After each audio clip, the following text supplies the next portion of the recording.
동화쌤입니다. 이제 학생이 이렇게 핸드폰으로 질문을 쓴 다음에 캡처해가지고 질문한 겁니다. 답지는 이제 해설이죠. 해설을 공부하는 방법이 이제 해설을 크게는 두 개로 나눌 수 있어요. 크게는 두 개로. 그러니까 맞은 답.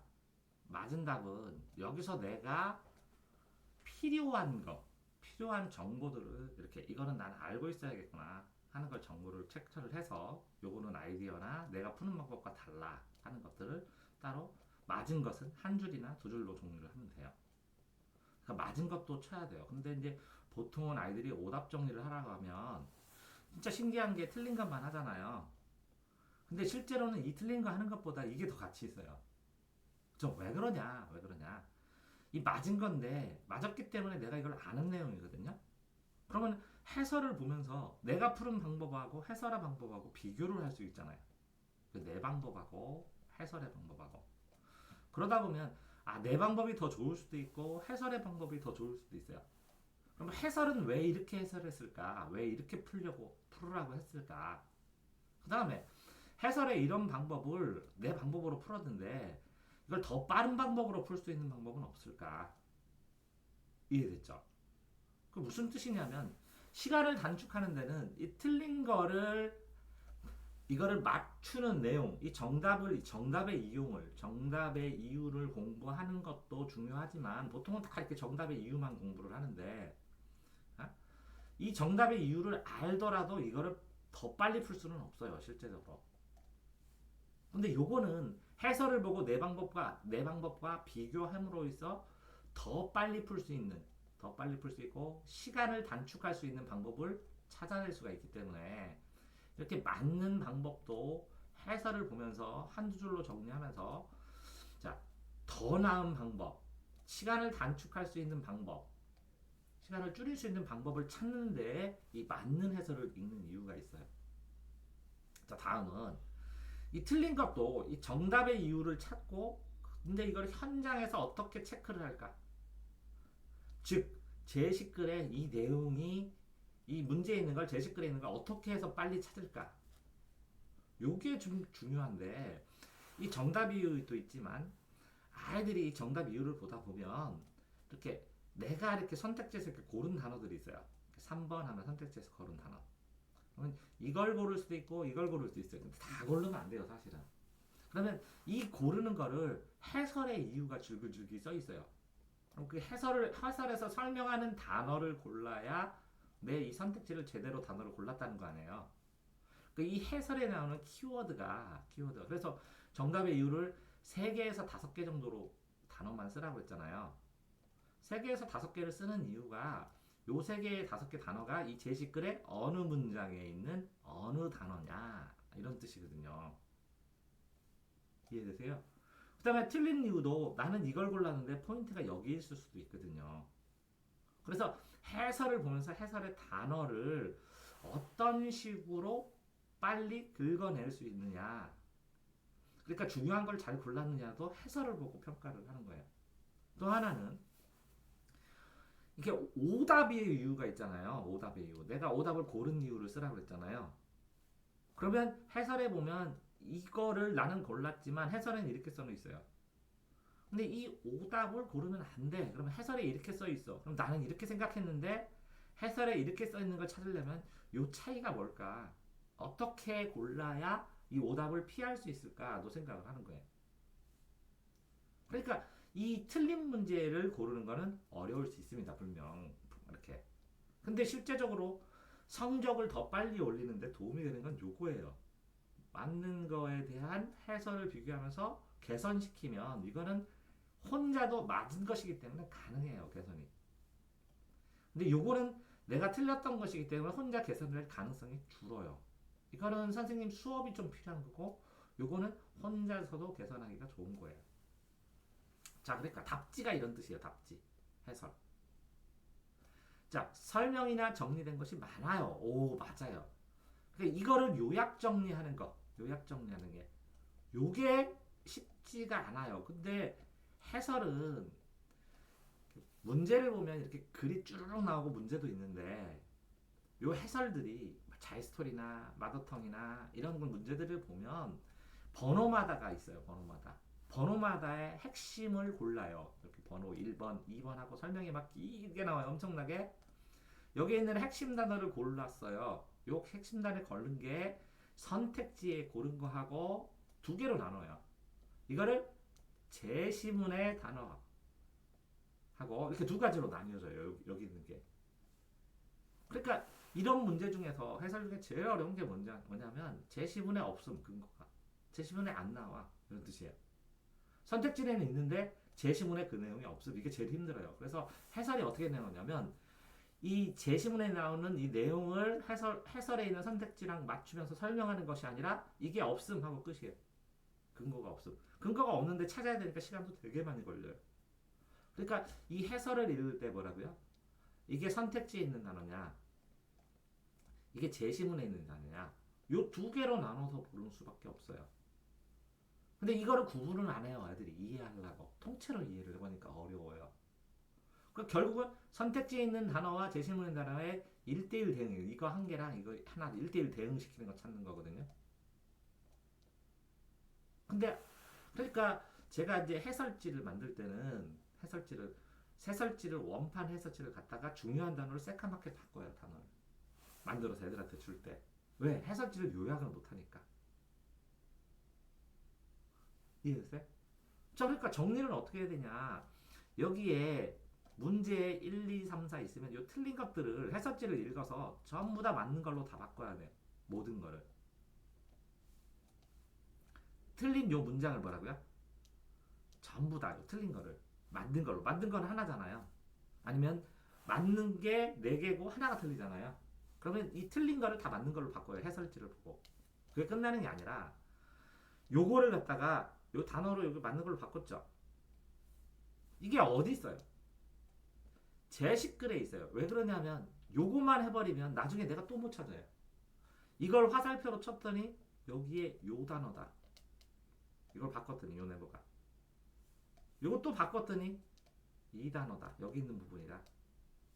그러면 나중에 이런 문제를 풀 때는 제시글의 어느 부분을 샅샅이 읽어야 되느냐를 알 수가 있어요. 자, 다시 이걸 보면 답지에 있는 설명이나 정리된 것들이 굉장히 많습니다.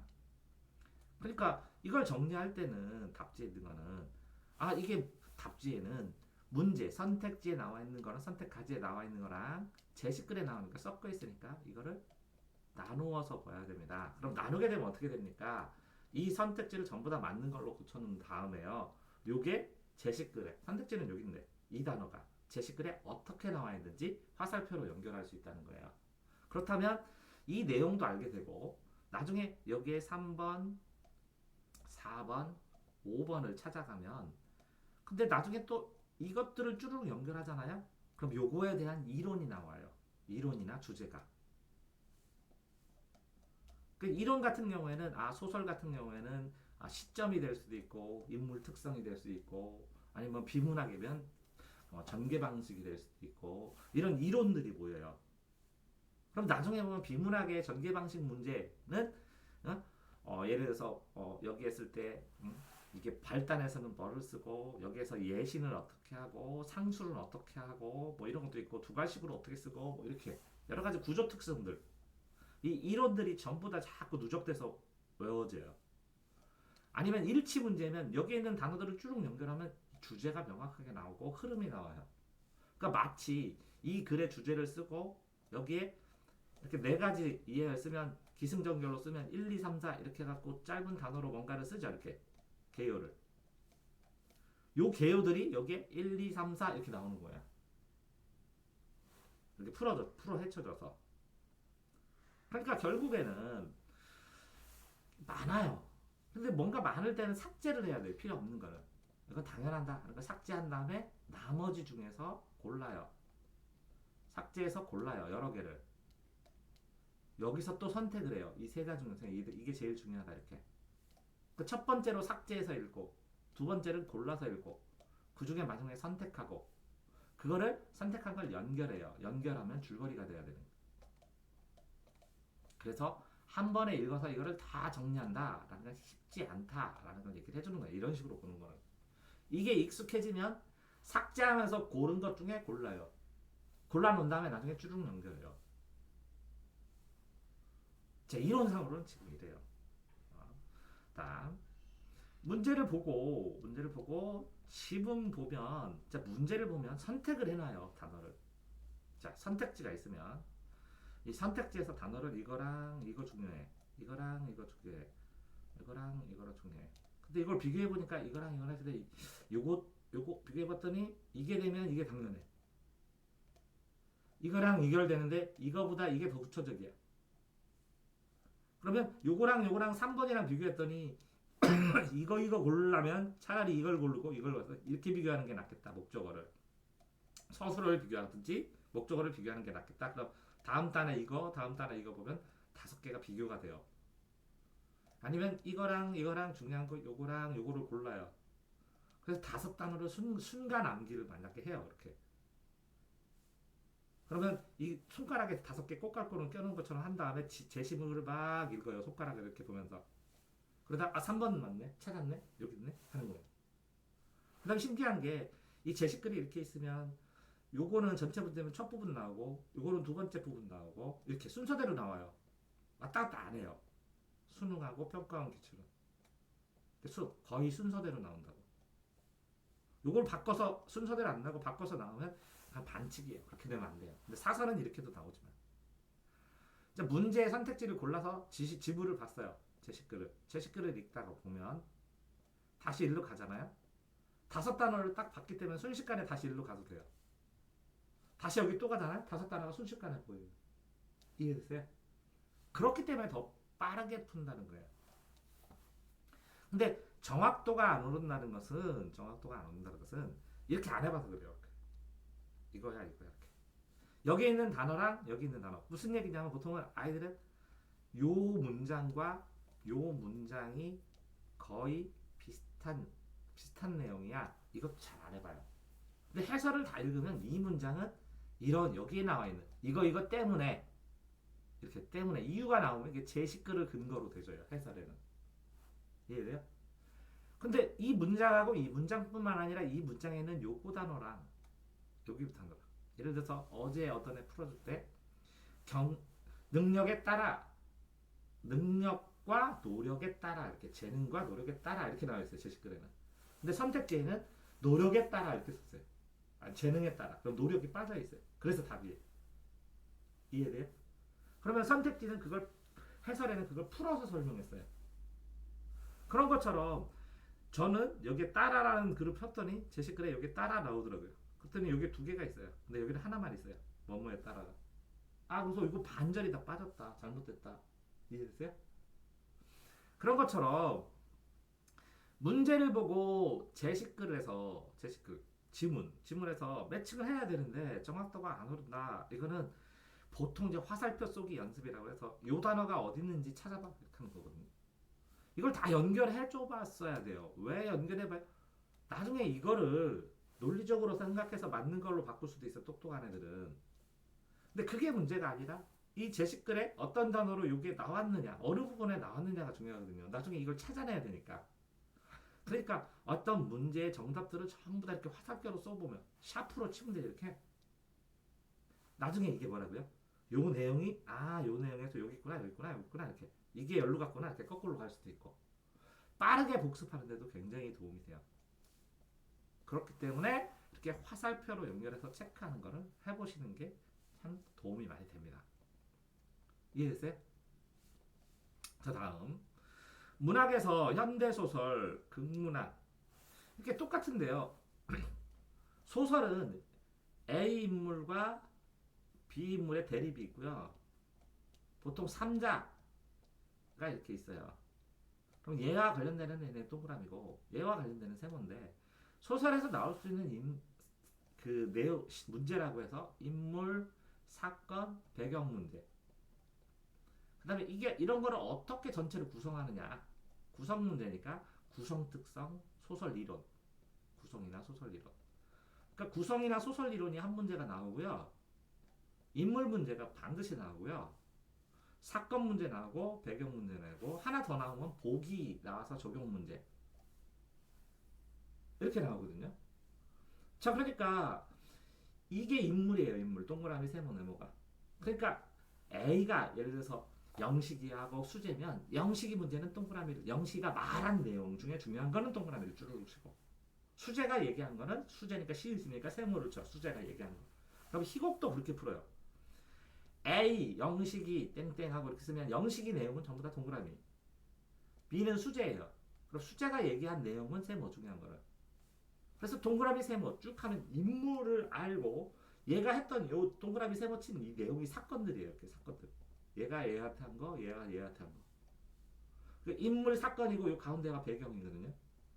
배경이 시대 배경이나 소재 배경 이런 배경을 알게 되면 다 풀어지는 거예요.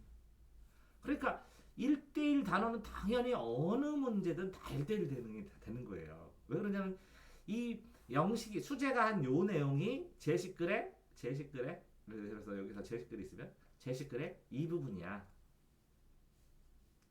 이해됐어요? A, B. 요 제시글 요 부분이 선택지 3번의 요 부분이야. 요거하고 요거랑 같잖아. 이렇게 연결시킬 수가 있는 거예요.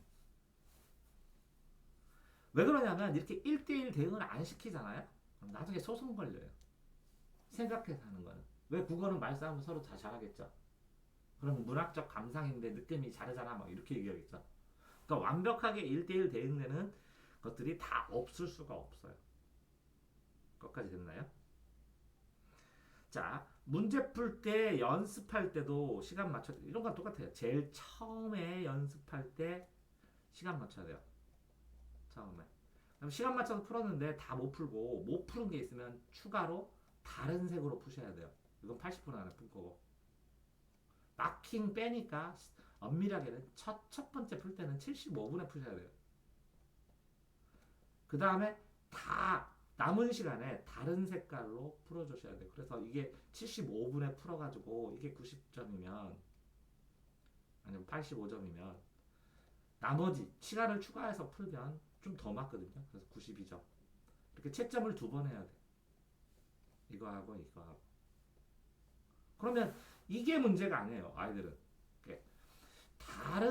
다른 색깔로 해서 시간을 추가한 걸 푼 요걸 가지고 막 심각하게 고민하는데 그게 아니라 이걸 가지고 이걸 시간을 또 줄일 방법, 이걸 더 빠르게 풀 수 있는 방법을 연구한 게 어느 문제가 쉬웠는데 이거를 내가 헤맸을까?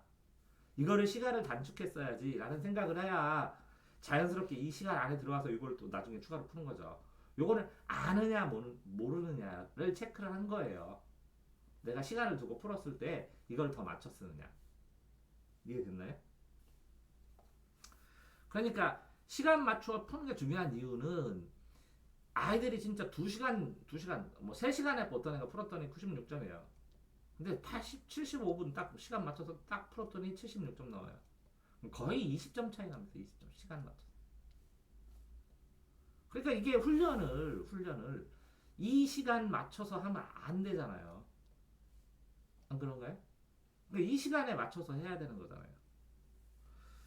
그래서 어쨌든 시간 맞춰 주는 게 우선이고 그게 뭐라고요? 점수를 올려요. 시간 맞춰서 하는 거.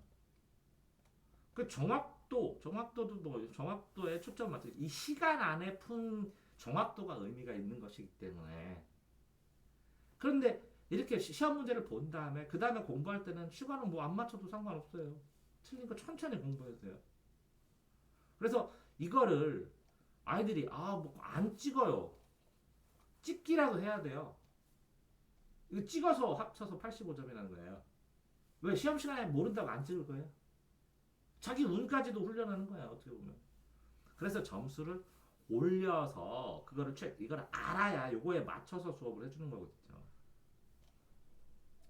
자, 다음에 고전시가 고전시설.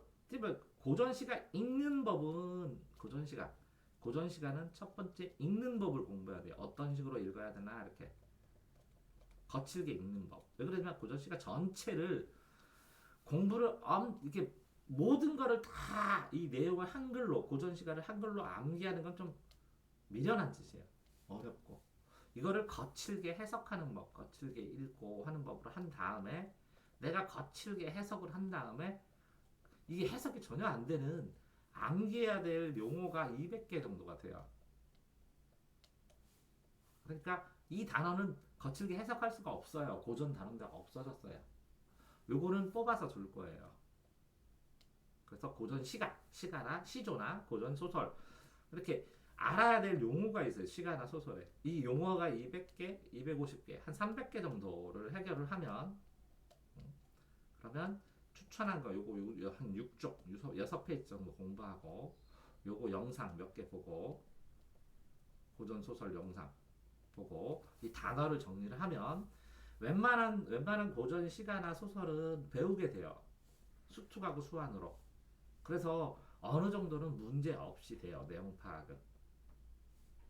근데 이제 시간이 지체되는 건 실제적으로 그래요. 문학을 풀고 보통 유튜브나 이런 데서 선택을 풀고 그 다음에 비문학을 풀어요. 근데 이제 상위권 애들은 문학을 푸는데 이게 17문제고 이거 비문학도 17문제예요. 이게 11문제고 이게 상위권 애들은 20분에 이걸 풀기도 해요. 20분에서 25분 걸리는데 이게 왜 그러냐면 수특 50% 연계하고 수완 50% 연계하고 나중에 실전 모의고사 변형 모의고사를 풀으면 어느 정도 풀었던 문학이 나와요. 거의 한 70% 이상 80% 이상은 봤던 문학이 나오니까 익숙해. 지문이 익숙하니까 비문학은 익숙하지 않은 지문도 있거든. 그러니까 비문학부터 안 풀고 문학부터 풀라고 해요. 익숙하니까.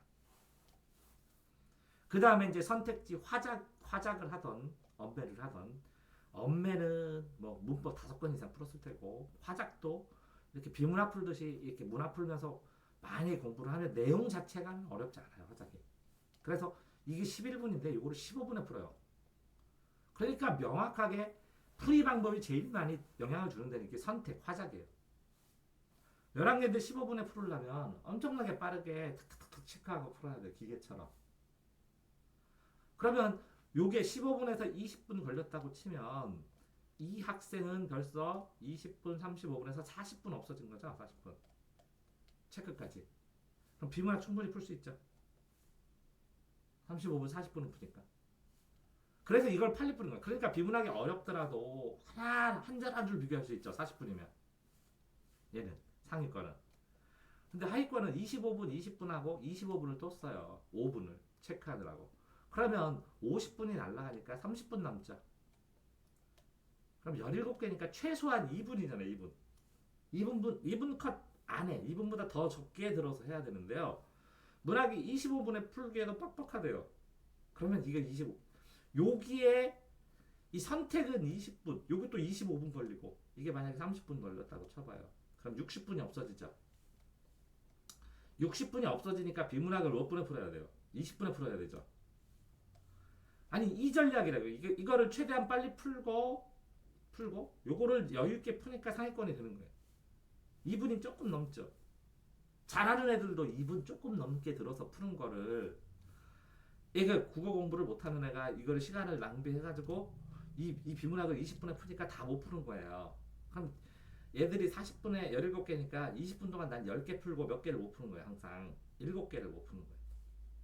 그러니까 27에 14에다가 3점짜리 치고 하니까 20번, 15점에서 18점, 20점. 보통 이제 많게는 20점 정도 맞아야 되는 점수를 못 맞는 거예요. 뭐 연습 안 해서? 시간 연습을 안 해서.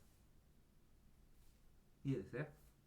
자, 그러면 여기에서도 정식으로 쳤을 때 이 문학에서 그럼 고전시가하고 고전시가는 뭐냐? 고전 있고 현대 있잖아요. 현대시가, 현대소설. 그 다음에 나중에 뭐 운문, 잡문도 있는데 시가하고 소설이니까 다 있는 거나 마찬가지예요. 그러면 17개 중에서 문학 17개 중에서 요 반절이니까 8, 26 이게 8개고 이게 8개면 고전소설 8개 고전시가 8개인데 소설은 고전소설도 풀만해요. 내용이. 근데 이게 이 고전소설을 풀 때 아이들이 왜 힘들어 하냐면 이 내용 중에 이렇게 쭉 이렇게 두 개로 나누면 왕이 얘기하셨다. 왕이 쫙 얘기해. 근데 그 내용이 되게 길어. 그러면서 막 어려운 한자가 있어. 그럴 때는 이건 왕이 얘기하셨어요. 요거는 신하가 얘기하셨어요. 요거는 왕이 얘기하셨어요. 이거 보면 여기는 신하가 얘기했어요. 여기는 또 다른 신하가 얘기했어요. 여기는 왕이 얘기했어요. 이런 식으로 써놓으면 요 앞뒤에 이 말한 거 빼놓고 여기 말하는 요런 내용들이 보고 요걸 적는 거거든요. 이렇게 체크해 놓으면 나중에 왕이 얘기한 거는 여기서 찾으면 되고 무슨 얘기했나? 신하가 얘기한 건 여기서 찾으면 되고 이해되세요? 그러니까 중요한 건 뭐냐면 누가 얘기를 뭐라고 했을 때 여기 이렇게 설명이 돼 있어요. 뭐뭐해서 화가 나서 이렇게 했다. 뭐가 해서 그 다음에 누가 이렇게 얘기하면서 울면서 말하기를 하면서 딱 얘기를 하고 그런데 여기 내용에서 실제로 중요한 건 서술어나 대략의 상황만 알면 되지. 여기에는 고전 상, 뭐 고전 고사성어나 막 이런 것들이 영향을 주지를 않는다고 거의 이해돼요? 그러니까 인물의 흐름을 이렇게 뽑아내면 흐름을 그러니까 현대 소설 할 때는 뭐라고요? 중요한 단어들을 뽑잖아요. 어떤 일이 명확하게 되게. 고전은 이거 중요한 단어를 뽑기가 힘드니까 먼저 크게 뽑아놓은 다음에 여기서 어떤 일인가 대략 여기서 대략 어떤 일인가 이렇게 뽑으면 돼요. 대략적인 것만. 근데 인물별로 이렇게 구분해 놓으면 나중에 풀 때 굉장히 빨라집니다. 그래서 지금 어떻게 국어 공부해야 되나 이렇게 생각으로 자꾸 이제 문제를 풀다 보면 풀이법을 배우고 그러다 보면 생각이 깊어지고 자꾸 여러 생각이 났어. 그때 질문한 거를 이렇게 답변을 합니다. 네, 동화쌤입니다.